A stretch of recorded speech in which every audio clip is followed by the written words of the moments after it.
Hey everyone, welcome back to my channel. In today's video, I'm going to be finally sharing with you guys my labor and delivery story.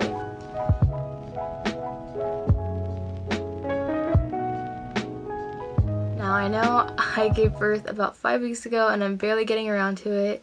I actually did film this video way earlier, but it got corrupted and my whole computer got wiped, so I don't really have any of the video from it. So I'm refilming it now.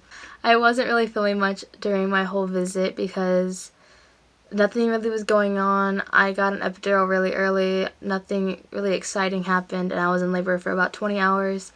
But I did film some of it, so I will be putting most of those clips in here. But I'm just going to walk through my day and how everything went, starting from the morning when my contractions started. So around 9 a.m. there were pretty small contractions, but they were really regular. They were happening very often, like every minute or so. From about 9 o'clock to 10:45 in the morning, they were pretty consistent, like 1 to 3 minutes apart, about 20 seconds each contraction. And again, I had been getting these before, so I wasn't really sure if they were real, if they weren't. So at 10:45 they had been happening for almost 2 hours now, so I was thinking to myself, maybe I should go tell my mom. She told me to start counting for an hour and see how far apart they were. So at 11 o'clock in the morning I started counting. So for about 20 minutes they were starting to get bigger than the ones previously. So when I started counting at 11 they were getting stronger. I would say they were probably like at a 3 in strong wise. I don't know how to explain that, but they were just getting stronger and they were about 2 minutes apart. At this point is when I woke up Rusty and I was saying, hey, I think I'm in labor, but I'm not sure, but I would go start getting ready. So he was literally about to go take a shower, and at 11:45 I stood up because I was gonna go into the living room with my mom to just wait it out. And as soon as I stood up, my water broke. And I was like, okay, it's real, it's go time, I'm in labor. And it was not like how it is in the movies. It wasn't like a big gush of water. I wasn't immediately like pushing out my baby. It was like as if I peed myself, but I knew it wasn't pee and I could not control it, I could not stop it, and I was just standing there like.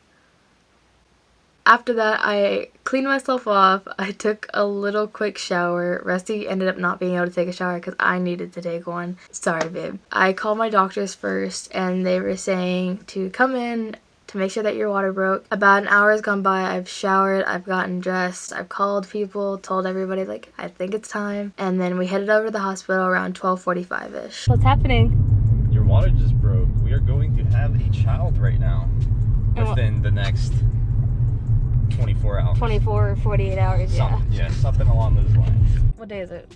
February 28th. Do you think he'll be here today or tomorrow? Today. What time? Go between, I guess, 6.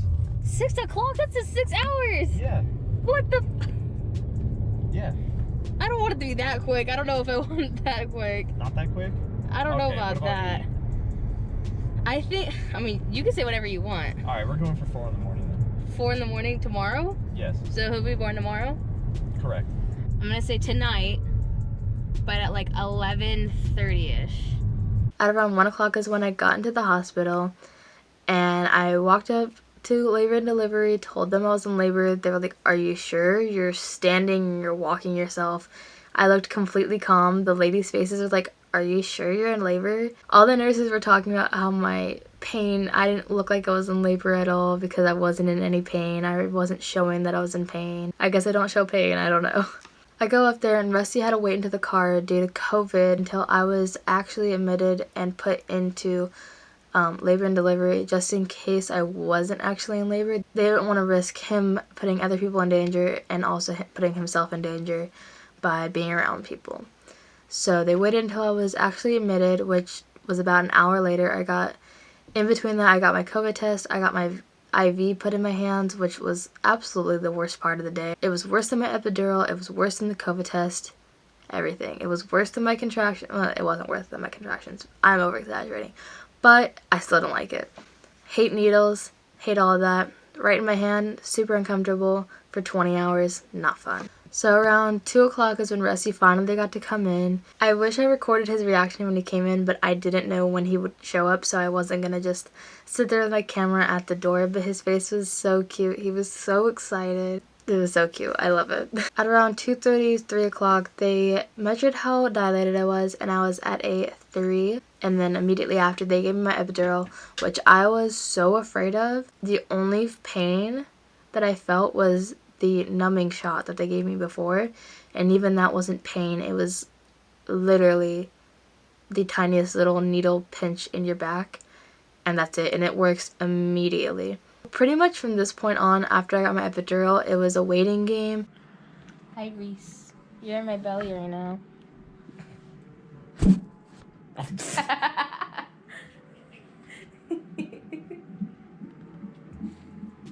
He made his heartbeat go up. He was like, what the fuck was that? I can't see anything on the GoPro.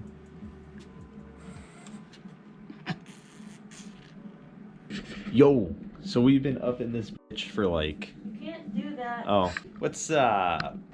We've been in the hospital now since 2 p.m. At least I've been here since 2 p.m. But it's been roughly 10, 11 hours now. Just playing the waiting game is all, you know? That's all you can do. He's gonna come when he wants to come. Here's Mom right here. How you doing, Mom? Fine. Tired and hungry. Yeah, I'm pretty much more or less feeling the exact same way. You got their little, you know, contraction graph over here. So all these are her contractions. Pretty consistent. So far though, everything's going pretty smoothly. I mean, I don't think there's any complaints at all. Could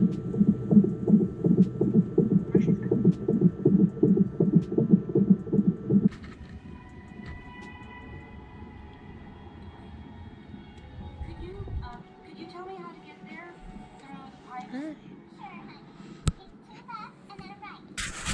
They just came and made sure that I was doing okay, bringing me ice, bringing Rusty his food, pretty much from 3 o'clock p.m. until I was ready to push. I didn't start pushing until 5 a.m. the next morning. They gave me Pitocin to speed up my contractions. My contractions have slowed down and are not as close together right now because I got my epidural, which was really easy, went really smoothly, so I was very glad about. But I got Pitocin to try and make them more regular, and we'll see what happens. I slept very little, which was an awful choice. I should have slept. I'm in labor. How the heck am I gonna sleep? We had movies to watch. I watched Frozen 2, and I think I watched Finding Dory. That's what I watched. And I was on my phone literally the entire time, FaceTiming people, texting people, uploading Instagram, on TikTok, all this stuff, because I was so bored. At 5 a.m. is when they told me I was gonna start pushing. They came in at 4:30, checked how dilated I was, and I was at a 10. And they're like, okay, at 5 o'clock you're gonna start pushing. And I believe the doctors came in at 5:30, and I pushed from 5:30 in the morning to 7:49. Reese James was born March 1st at 7:49 a.m., weighing at 8 pounds 3 ounces and measuring 21 inches. I saw that. That's my hair.